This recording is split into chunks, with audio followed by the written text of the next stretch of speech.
नमस्कार साथियों, कैसे हैं आप सब लोग। आज से अपना पहला लेक्चर टैक्स लॉ का हम लोग स्टार्ट कर रहे हैं। यकीन मानिए आपको इसको पढ़ने में बहुत मजा आएगा। टैक्स लॉ हमारे यहाँ पे टू पार्ट्स में डिवाइडेड है, डायरेक्ट टैक्स और indirect tax. Exclusively CS executive के लिए ग्रुप 2 के लिए ये रिकॉर्ड हो रहा है। ग्रुप 2 का जो हमारा पेपर है टैक्स लॉ 100 मार्क्स का, ये उसके लिए रिकॉर्ड हो रहा है। कौन पढ़ सकता है इसको? सबसे पहला वो पर्सन जो दिसंबर 24 में एग्जाम दे रहा है, दूसरे नंबर पे वो पर्सन जो जून 25 में एग्जाम दे रहा है, और अमेंडमेंट के साथ में मैं आपको लास्ट लेक्चर एक और दे दूंगा, तो जून 25 तक के स्टूडेंट्स के लिए रिकॉर्डिंग की जा रही है। तो ये हाईएस्ट अपडेटेड, हाईएस्ट न्यू और अच्छे से रिकॉर्ड किया हुआ ये पूरा लेक्चर रहेगा, पूरा कोर्स रहेगा, जिसमें मैं टू पार्ट्स में इसको डिवाइड करने वाला हूं, डायरेक्ट टैक्स और इनडायरेक्ट टैक्स। अब अच्छे से समझना मैं आपको क्या क्या देने वाला हूं। सबसे पहले मैं आपको एक मटेरियल दूंगा, स्टडी मटेरियल, जिसका नाम रहेगा कॉन्सेप्ट्स, जिसके अंदर सारे लॉ से रिलेटेड बेयर एक्ट वगैरह कॉन्सेप्ट बुक रहेगी। उसके साथ साथ उसके अंदर ही बहुत सारे क्वेश्चंस रहेंगे, तो वो हो गया आपका क्वेश्चन बैंक। उस क्वेश्चन बैंक में हमने इंस्टीट्यूट के क्वेश्चंस ले लिए हैं, पास्ट अटेम्प्ट के क्वेश्चंस ले लिए हैं, और कुछ रेफरेंस क्वेश्चन जो मैंने खुद ने अपने हाथ से बना के उसके अंदर डाले हैं। इसके बाद मैं आपको एक सबसे बढ़िया चीज देने वाला हूं जो अलग रहेगी, that is question bank past attempt की। पिछले सालों में आप कहेंगे सर कौन से वाले पिछले साल? 2014 से पहले सब्जेक्ट हुआ करते थे, मैंने पिछले 20 साल के क्वेश्चन इकट्ठे कर लिए और वो सारे क्वेश्चन इकट्ठे करके एक क्वेश्चन बैंक बना दिए। अब वो क्वेश्चन बैंक आपके लिए इतनी यूजफुल है कि आपको पता भी चल जाएगा कि एग्जाम में क्वेश्चंस कैसे आते हैं। तो टोटल मिला के ये इस तरह का एक सेट बना के रखा है जो आपको आपके एग्जाम में बहुत अच्छे से मदद करेगा। तो हम लोग आज से शुरू करते हैं अपना टैक्स लॉ। तो सबसे पहली बात, टैक्स लॉ के बेसिकली टू पार्ट्स हैं। टैक्स लॉ के कितने पार्ट्स हैं? टू पार्ट्स हैं। सबसे पहला पार्ट है हमारा, ये देखिए टैक्स लॉ। सबसे पहला पार्ट है हमारा डायरेक्ट टैक्स, दूसरा पार्ट है हमारा इनडायरेक्ट टैक्स। अब डायरेक्ट टैक्स में आपको क्या पूछा जा रहा है? डायरेक्ट टैक्स में आपको दिया जा रहा है इनकम टैक्स, और इनडायरेक्ट टैक्स में आपको क्या दिया जा रहा है? इनडायरेक्ट टैक्स में दो चीजें हैं, एक तो आपको दी जा रही है जीएसटी, और दूसरा आपको दिया जा रहा है, जीएसटी के साथ आपको दिया जा रहा है कस्टम्स। अब देखिए इनकम टैक्स कितने मार्क्स का है? 60 मार्क्स का। जीएसटी और कस्टम कितने नंबर के? 40 मार्क्स के।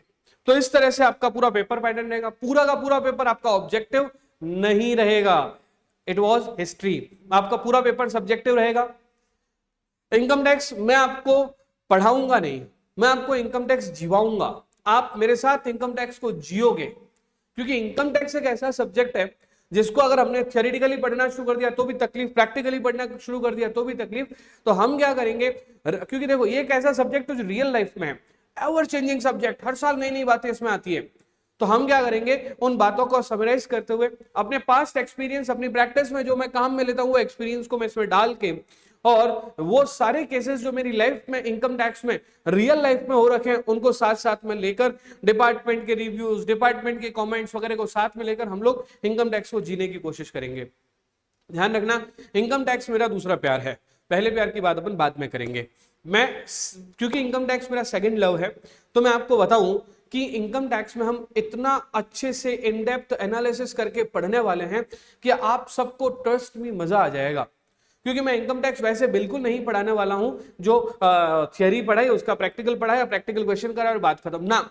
हम लोग उस थियरी को जिएंगे, फिर उसको थियरी को जीने के बाद उसको प्रैक्टिकली कैसे कर सकते हैं, हम वैसे इनकम टैक्स पढ़ने वाले हैं, राइट। या टैक्स लॉ हम लोग पढ़ने वाले हैं। ये 2017 में समवेयर जीएसटी आया था, और आपको आपको जान के हैरानी होगी कि जीएसटी आने से पहले I have given more than 50 lectures at various different places on GST, क्योंकि हमारे इंस्टीट्यूट ICSI ने जीएसटी को स्पॉन्सर किया था। जीएसटी जिस दिन आया था 2017 में पहली बार जीएसटी आया था, तो जीएसटी का स्पॉन्सर हमारा ICSI था।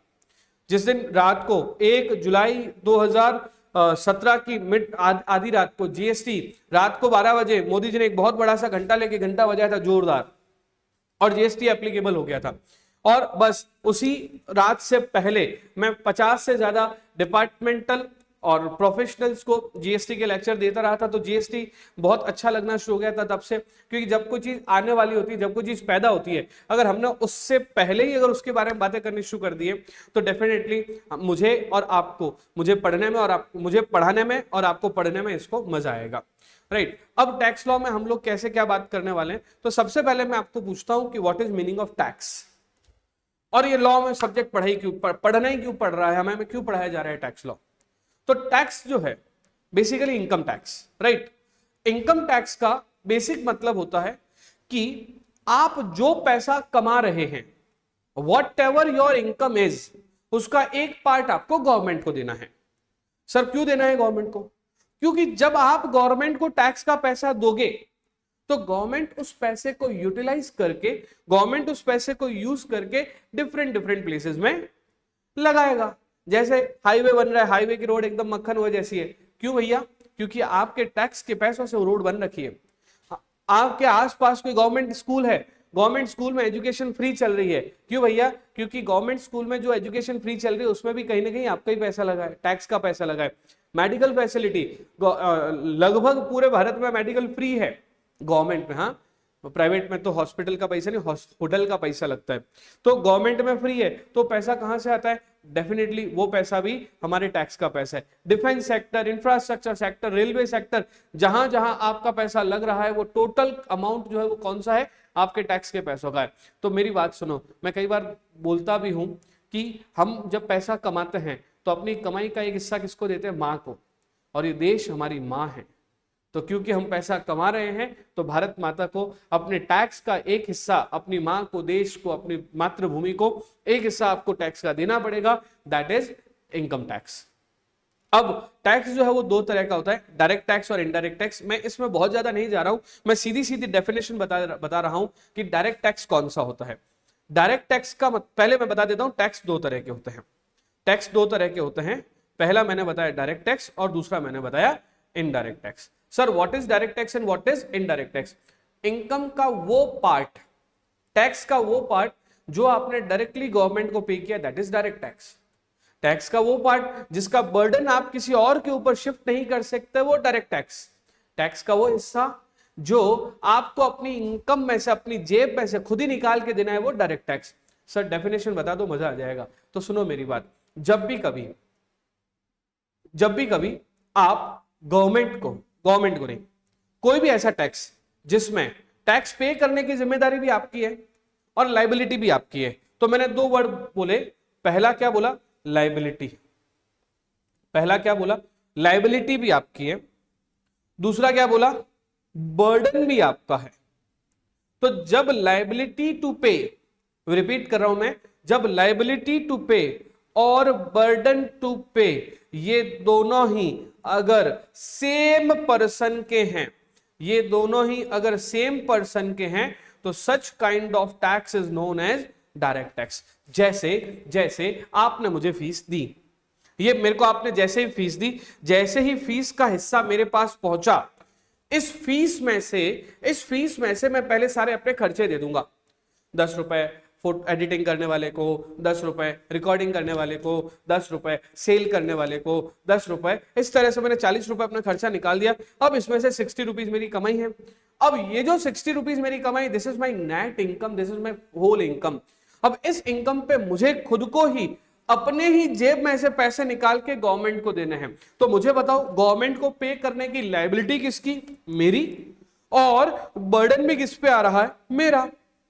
तो जब लायबिलिटी और बर्डन दोनों अगर सेम पर्सन की हो, such kind of tax is known as direct tax. और सुनना, इसका उल्टा बोल रहा हूं, जब कभी लायबिलिटी टू पे, फिर से रिपीट कर रहा हूं, जब कभी liability to pay and burden to पे, लायबिलिटी टू पे और बर्डन टू पे जब किसका हो? डिफरेंट पर्संस का हो, तो उसे क्या कहा जाता है? Indirect tax. सुनो मेरी बात, जब लायबिलिटी और बर्डन सेम पर्सन के हो तो डायरेक्ट, जब लायबिलिटी और बर्डन डिफरेंट पर्सन के हो तो इनडायरेक्ट। दोनों टैक्स समझ में आ गए? सर इनडायरेक्ट टैक्स का एग्जांपल बताओ। अभी क्या हुआ? तुम और तुम्हारी वो दोनों मिलकर एक रेस्टोरेंट में खाना खाने गए, राइट, आपने ऑर्डर किया, जैसे ऑर्डर किया तो जैसे आपने देखा कि टोटल मिला के आज मेरा इसके ऊपर खर्चा करने का बजट है 500 रुपए, आपने देखा 300 रुपए का पिज्जा है, 100 रुपए की कोल्ड कॉफी है, रिपीट कर रहा हूं, पिज्जा कितने का, 300 रुपए का, मैं इनडायरेक्ट टैक्स में पहुंच रहा हूं, ठीक है, तुम और वो, ये तुम, ये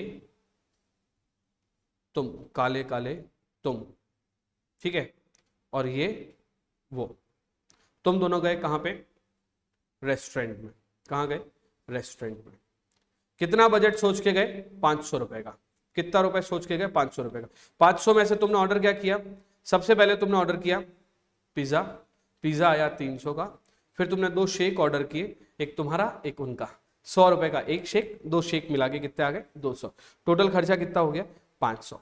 अब जैसे ही बिल आया, जैसे ही बच्चों बिल आया, बिल आते तुम्हारे एकदम से हिल गए, इसके ऊपर टैक्स लगा हुआ है, 5% टैक्स और लगा हुआ है, 500 प्लस 5%, 525 का, कितना बिल आया, 525 का, ऊपर क्या लिखा है, CGST 2.5, SGST 2.5, देख लेना कभी भी अगर आपने अपनी जेब से बिल दिया है तो इस तरह से आपने कभी लिखा हुआ देखा होगा CGST और IGST, और ये टोटल बिल कितने का आ गया, 500 रुपए, आपके जेब में 500 रुपए थे, बिल आ गया 525 रुपए। अब आपको अपनी निब्बी से उधार मांगना पड़ेगा कि ला भैया 25 रुपए दे दे ताकि मैं टैक्स वाला पैसा भी साथ में दे सकूं, या फिर आपके जेब में 600 रुपए है तो आपने 600 रुपए निकाले, उसमें से 525 रुपए आपने किसको दिए, दे दिए किसको, दुकानदार को, रेस्टोरेंट वाले को। अब मैं आता हूं टैक्स के एस्पेक्ट पे, टोटल बिल आया कितना, 525 रुपए, उसमें से खाने का बिल कितना, 500 रुपए, उसमें से टैक्स का बिल कितना, टैक्स का बिल कितना, 25 रुपए। अब सुनो, आपकी जेब से बर्डन आपकी जेब पर है, ध्यान रखना, आपकी जेब से 525 रुपए निकलेंगे और शॉपकीपर रेस्टोरेंट ओनर के पास चले जाएंगे।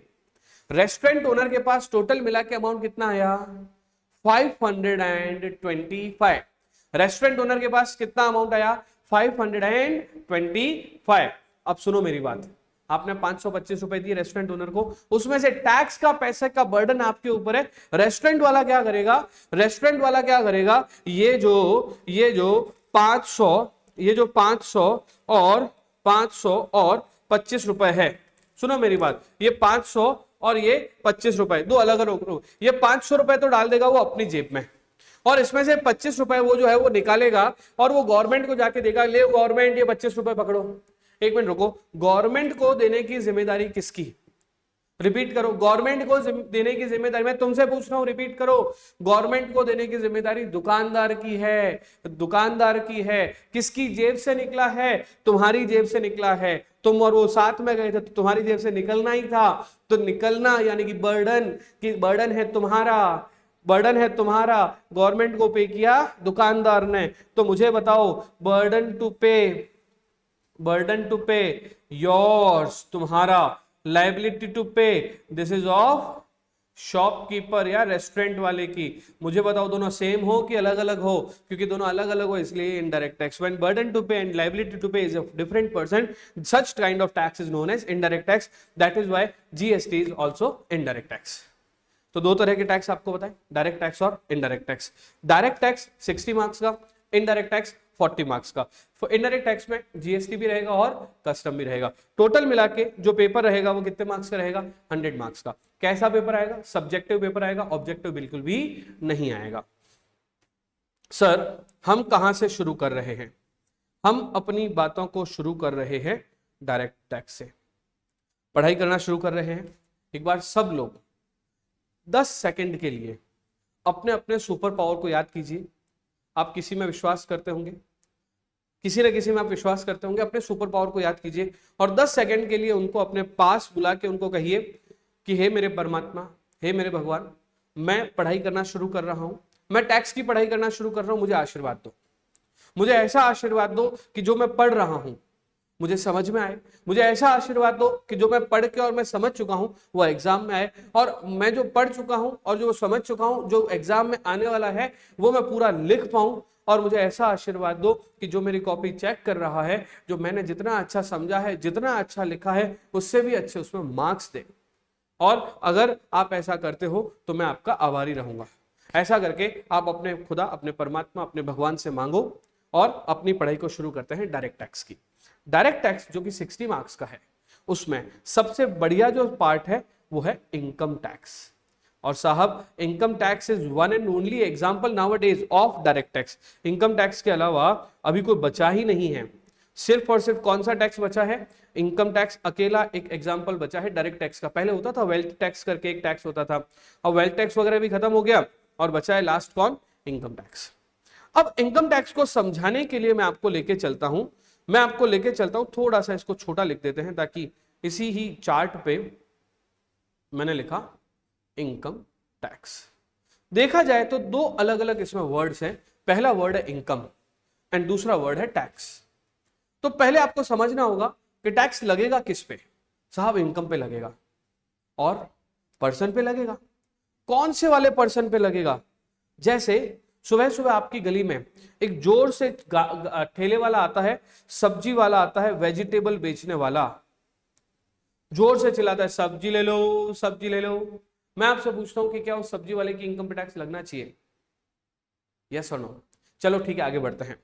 मैं आपसे पूछता हूं कि आप दोस्तों के साथ गए एक चाय की थड़ी पे और चाय की थड़ी पे जाके आपने चाय पी, टी शॉप वाले पे क्या टैक्स लगना चाहिए? सर एमबीए चाय वाला 400 करोड़। अरे भैया वहां तक मत जाओ, मैं तो वो पूछ रहा हूं कि जो आपकी गली के बाहर जो चाय वाला है उसकी इनकम पे टैक्स लगना चाहिए कि नहीं लगना चाहिए। उसके बाद अगर मैं आपसे पूछूं, अगर आप जहां से ग्रोसरी परचेस कर रहे हो उस ग्रोसरी वाले शॉपकीपर पे टैक्स लगना चाहिए कि नहीं लगना चाहिए? चलो ये सब चीजें छोड़ देते हैं।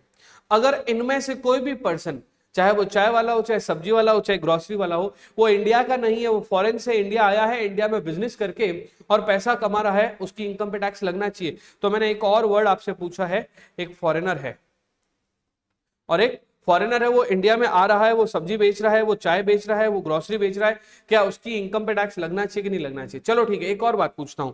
अब मैं यूके जाता हूं, ये दीपक सर सुंदर से, ठीक है, ये दीपक सर कहां जा रहे हैं? यूके। और यूके जाकर मैं टैक्स पढ़ा रहा हूं। 10 दिन में मैंने यूके गया, ये डीके सर कहां गए? यूके। ठीक है, डीके कहां गया? यूके जाके उसने टैक्स पढ़ाया। अब मेरा क्वेश्चन है कि क्या डीके की इनकम जो उसने यूके में जाके कमाई उसके ऊपर टैक्स लगना चाहिए कि नहीं लगना चाहिए?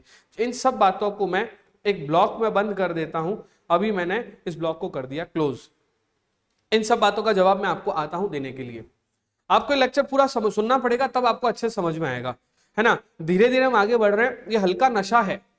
धीरे धीरे जैसे जैसे आप लेते रहोगे ये नशा आपका बढ़ता जाएगा और इन्वॉल्व होना शुरू हो जाओगे, उसके बाद में आपको फील आना शुरू हो जाएगा। अभी तक मैंने 3 ही एग्जांपल दिए। सुबह सुबह आपको उठाया, चाय वाले पे टैक्स लगेगा नहीं पूछा है, वेजिटेबल वेंडर पे टैक्स लगेगा कि नहीं पूछा है, ग्रोसरी वाले पे टैक्स लगेगा कि नहीं पूछा। इन तीनों क्वेश्चन को मैंने डबलिंग कर दिया कि क्या इन तीनों में से जो भी पर्सन अगर फॉरेनर है, वो अगर इंडिया में काम कर रहा है तो उसकी इनकम पे टैक्स लगेगा या फिर नहीं लगेगा। और फिर मैं यूके चला गया। अगर मैं यूके जाके इनकम कमा रहा हूं या यूके का पर्सन आपको इंडिया में आके पढ़ा रहा है तो उसकी इनकम पे टैक्स लगेगा या फिर नहीं लगेगा। इन सारे क्वेश्चंस के साथ मैंने एक क्वेश्चन मार्क छोड़ के और रख दिया। ये क्वेश्चन मार्क अभी तक क्वेश्चन मार्क ही बना हुआ है, अभी तक मैंने इसका आंसर नहीं दिया है। आप बात को आगे सुनते रहना और बात को आगे समझते रहना, ठीक है। तो अब कौन सी इनकम पे टैक्स लगना चाहिए, कौन सी इनकम पे टैक्स लगना चाहिए, इसकी बात शुरू करते हैं।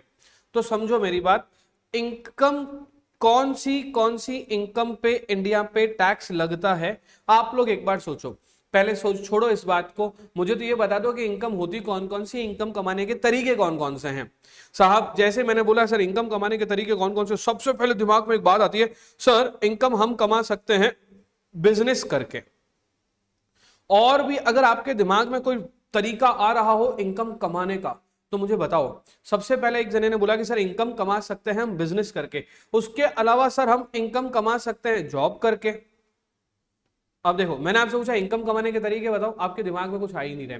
अब जो भी तरीके आपके दिमाग में आ रहे हैं ना, ट्रस्ट में वो बिजनेस ही है। अब सर हम स्टार्टअप खोल देंगे, बिजनेस है। सर हम सर्विस सेक्टर खोल देंगे, सर्विस बिजनेस है। बिजनेस यानी कि चलो ठीक है, एक आपने कहा सर सर्विस सेक्टर का काम शुरू करेंगे, तो मैंने इसलिए लिख दिया प्रोफेशनल वर्क करके। अभी इस प्रोफेशनल का मतलब क्या हो गया? सर्विस। सर स्विगी बिजनेस है, यस। जोमेटो बिजनेस है यस। एक डॉक्टर जो जॉब कर रहा है वो तो उसकी सैलरी मिल रही है, लेकिन वही डॉक्टर अगर काम कर रहा है और प्रैक्टिस कर रहा है तो वो उसका बिजनेस नहीं है, वो उसकी प्रैक्टिस, उधर लगा दो, वो उसकी प्रैक्टिस है, तो उसको क्या बोला जाता है, प्रोफेशनल इनकम। इसके अलावा पैसे कमाने के तरीके बताओ सर। शेयर मार्केट, यस बिल्कुल ठीक बात है, आप अपनी असेट्स परचेज करके और असेट्स को सेल करके पैसा कमा सकते हैं। मुझे बताओ इसके अलावा पैसे कमाने के तरीके कौन से हैं, कोई दिमाग में नहीं आ रहा है, मैं बता देता हूं आप लोगों को। आप अपना हाउस यानी कि मकान रेंट पर देकर, गेट बंद करना, आप अपना हाउस यानी कि मकान रेंट पर देकर भी पैसा कमा सकते हो। आप अपने मकान को किराए पर देकर भी पैसा कमा सकते हो। इसके अलावा पैसा कमाने के और कौन कौन से तरीके हैं, तो साहब इसके अलावा पैसा कमाने का सबसे बड़ा तरीका है बैंक में एफडी करवा दो, उसका आपको इंटरेस्ट मिले। आप शेयर्स परचेस कर लो, उसका आपको डिविडेंड मिले। आप लॉटरी में पैसे लगा लो, आप बैठे हो घर पे, अचानक से केबीसी देखते देखते आपका मूड हो गया कि क्यों ना मैं भी केबीसी में एक बार ट्राई करके देख लेता हूं, और आपको केबीसी में क्वेश्चन पूछा गया what are the types of taxes in India, आपका इंटरेस्टिंग सब्जेक्ट था, आपने हाथों हाथ फोन किया और अमिताभ बच्चन को बोला hello uncle there are 2 types of tax, direct tax and indirect tax. KBC वाले ने कहा ओके यू आर सिलेक्टेड। आप गए और आपने वहां से 1 करोड़ रुपए कमा लिए। This is game, this is game, game वाली इनकम। तो लॉटरी और डिविडेंड के अलावा कौन सी इनकम हो सकती है, गेम वाली इनकम, हॉर्स रेस वाली इनकम हो सकती है। इसके अलावा किडनैपिंग से पैसे कमा लिए, है ना, फोर्जरी से पैसे कमा लिए, ये सारी इलीगल तरीके हैं। और कई सारे लड़के ऐसे होंगे, जब मैंने कहा था कि पैसे कमाने के तरीके कौन कौन से हैं, तो कई लोगों ने दिमाग में सोचा होगा कि सर सट्टा लगा के पैसा कमाएंगे। यस, वो भी पैसा है, वो भी इनकम कमाने का जरिया है। तो डेफिनेटली आपके सामने 5 बॉक्सेस बन गए हैं और ये इनकम कमाने के 5 तरीके हैं। इनकम टैक्स में इन 5 बॉक्सेस को कहा जाता है हेड्स ऑफ इनकम। क्या कहा जाता है, मैं लिख रहा हूं, आप देख लेना अच्छे से। इन 5 को कहा जाता है हेड्स ऑफ इनकम। अब ये जो जॉब से जो पैसा कमा रहे हैं इसको कहा जाता है सैलरी हेड। क्या कहा जाता है, सैलरी हेड। बिजनेस और प्रोफेशन से जो पैसा कमा रहे हैं उसे कहा जाता है पीजीबीपी। क्या कहा जाता है, PGBP, profit and gains from business and profession. इसके अलावा आप कहां से पैसा कमा रहे हो, रेंट से पैसा कमा रहे हो, इसको कहा जाता है हाउस प्रॉपर्टी हेड। कौन सा हेड कहा जाता है, असेट को सेल करके अगर आप पैसा कमा रहे हो तो इसको कहा जाता है आपने अपनी कैपिटल को बेचा है और उससे गेन कमाया है। शेयर्स को बेचकर पैसे कमाना, आपका एक पुराना घर पड़ा था उस घर को बेचकर पैसा कमा लिया, आपने कोई दुकान खरीदी, दुकान वापस बेच दी, उससे आपको अर्निंग हुई। और जिसका कोई नहीं, ना तो सैलरी हेड में वो इनकम आ रही है, ना पीजीबीपी हेड में आ रही है, ना हाउस प्रॉपर्टी हेड में आ रही है, ना कैपिटल गेन हेड में आ रही है, तो वो इनकम कहां चली जाएगी, जिसका कोई नहीं, उसका माई बाप, उसको कहा गया है अदर सोर्सेज। तो टोटल मिला के आपके हेड कितने हो गए, तो साहब टोटल मिला के हमारे हेड हो गए 5। और इन 5 हेड की टोटल इनकम को हम जब टोटल करेंगे तो उसे हम लोग कहेंगे ग्रॉस टोटल इनकम। सर ऐसा कोई पॉसिबल है क्या, एक ही व्यक्ति जिसके 5 तरह की इनकम हो, सारे हेड में अगर उसकी इनकम हो, क्या ऐसा पॉसिबल है क्या? यस, मैं बैठा अभी मैं 2 घंटे सुबह सुबह रिकॉर्डिंग कर रहा हूं, रिकॉर्डिंग आप तक पहुंच जाएगी, ये मेरी बिजनेस इनकम है। फिर मैं 10 से लेकर 3 बजे तक एक जगह पे जॉब करता हूं जहां पे मेरे को सैलरी मिल रही है, तो वो हो गई मेरी सैलरी इनकम। मेरे घर के ऊपर के 2 फ्लोर मैंने अलग अलग 4 फ्लैट बना के किराए पे दे रखे, वहां से मुझे जो पैसा आ रहा है वो हाउस प्रॉपर्टी की यानी कि रेंटल इनकम हो गई। और मैं शेयर्स खरीदता हूँ, शेयर्स बेचता हूँ, मेरी कैपिटल गेन की इनकम हो गई। उसके अलावा मैंने एफडियां भी करवा रखी जिससे मेरे को इंटरेस्ट भी मिलता है। सर आप तो बड़े अमीर हो, हाँ थैंक यू सो मच, आप ऐसी ही दुआएं करते रहो कि मैं और अमीर होता जाऊं। तो मेरी सारी इनकम को जब मैं टोटल करूंगा तो मेरी कौन सी इनकम मानी जाएगी, ग्रॉस टोटल इनकम। कौन सी इनकम मानी जाएगी, ग्रॉस टोटल इनकम। ये all the total of all the heads are known as gross total income. अब सुनो, मेरे 2 बिजनेस भी हैं। एक है मेरा बिजनेस, जलना मत हो, तो कई लोग सोच रहे हैं कि सर इतने अमीर आदमी से बात करके जलन हो रही है। एक मेरा बिजनेस है स्टील का, दूसरा मेरा बिजनेस है प्लास्टिक का। स्टील के बिजनेस से मुझे 5 लाख का फायदा हुआ, लेकिन प्लास्टिक के बिजनेस से मुझे 3 लाख का लॉस हो गया। अब तो ठीक है, नजर नहीं लगेगी।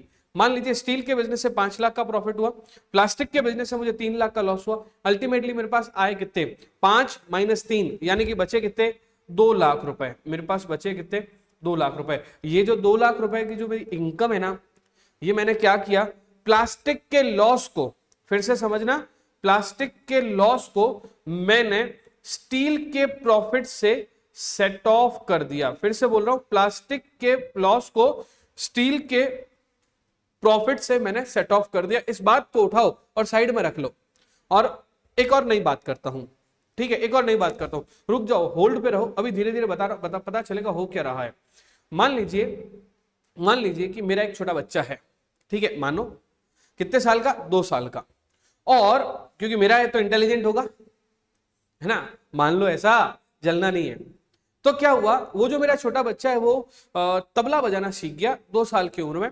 3.5 साल का होते होते उसके तबले पे यूं ही उंगलियां चल रही है, और वो तबले को इतना शानदार बजा रहा है कि जाकिर हुसैन साहब भी एकदम खुश, और उसको लेके गए वो इंडियाज गॉट टैलेंट में।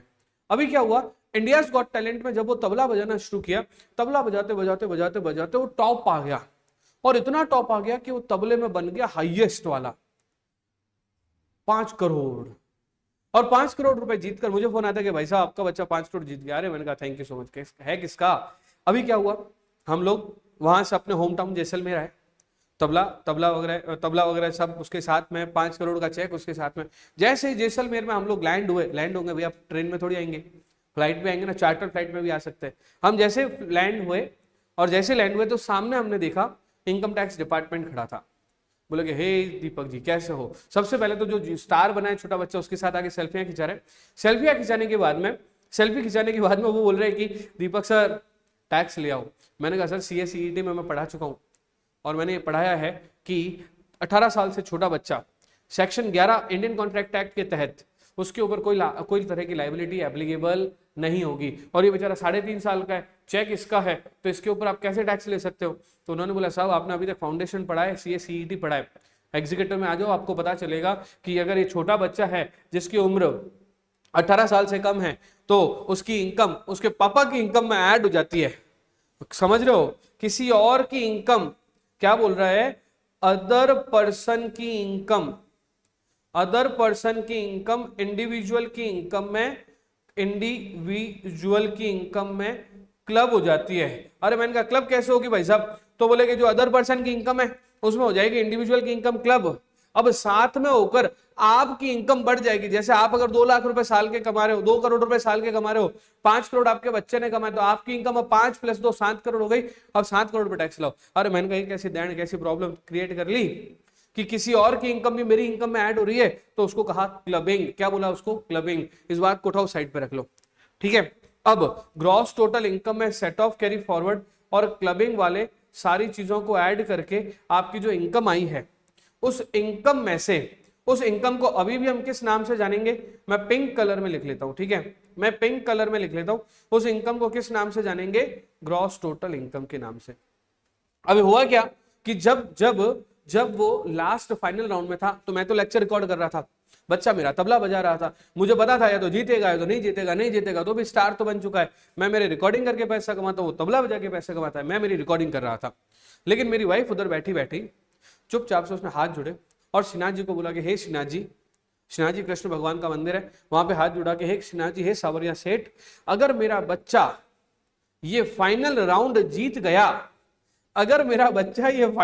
जीत गया, तो मैं आपको जितनी कमाई होगी उसका 20% चढ़ाऊंगी, 20% आपके मंदिर के ट्रस्ट में डोनेट करूंगी।